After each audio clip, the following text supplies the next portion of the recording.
आजगाव, मळेवाड सीमेवरील राजगड परिसर. रात्री 10ची वेळ. जंगलमय भागात चिरेखाणीवर एक गर्भवती महिला बेशुद्धावस्थेत होती. रुग्णवाहिका तेथे नेणार कशी? पण म्हणतात ना, देवतारी त्याला कोण मारी. चालकच बनला देवदूत. आम्ही तिथे घटनास्थळी आम्ही गेलो. घटनास्थळी जाताना आम्हाला वाटेत खूप अडचणी आल्या. जंगलमय रस्ता होता. तिथे जाऊन पेशंटला बघितलं तर पेशंट बेशुद्ध होता. पेशंटला तातडीने आम्ही गाडीत घातलं.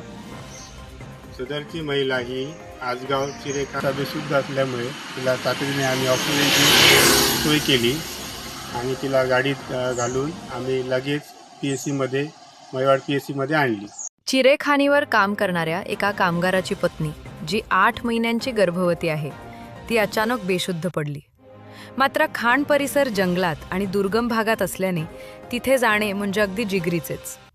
साध्या वाहनांना जाणेही कठीण होते. या गंभीर परिस्थितीची माहिती मिळताच 108 रुग्णवाहिकेचे चालक शंकर पारसेकर यांनी क्षणाचाही विलंब न करता रुग्णवाहिका घेऊन घटनास्थळी दाखल झाले.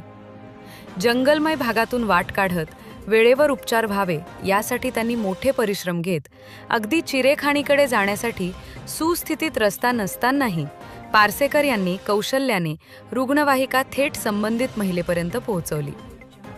संबंधित महिला बेशुद्ध असल्याने तिची प्रकृती अधिकच चिंताजनक होती. पारसेकर यांनी तात्काळ तिला रुग्णवाहिकेत घेऊन ऑक्सिजन लावून लवकरात लवकर मळेवाड आरोग्य केंद्रात दाखल केले. यावेळी आरोग्य केंद्रात तातडीने या महिलेवर उपचार वैद्यकीय पथकाचे अधिकारी डॉक्टर विक्रम मस्के आणि डॉक्टर अदिती ठाकर यांनी महिलेवर उपचार सुरू केले.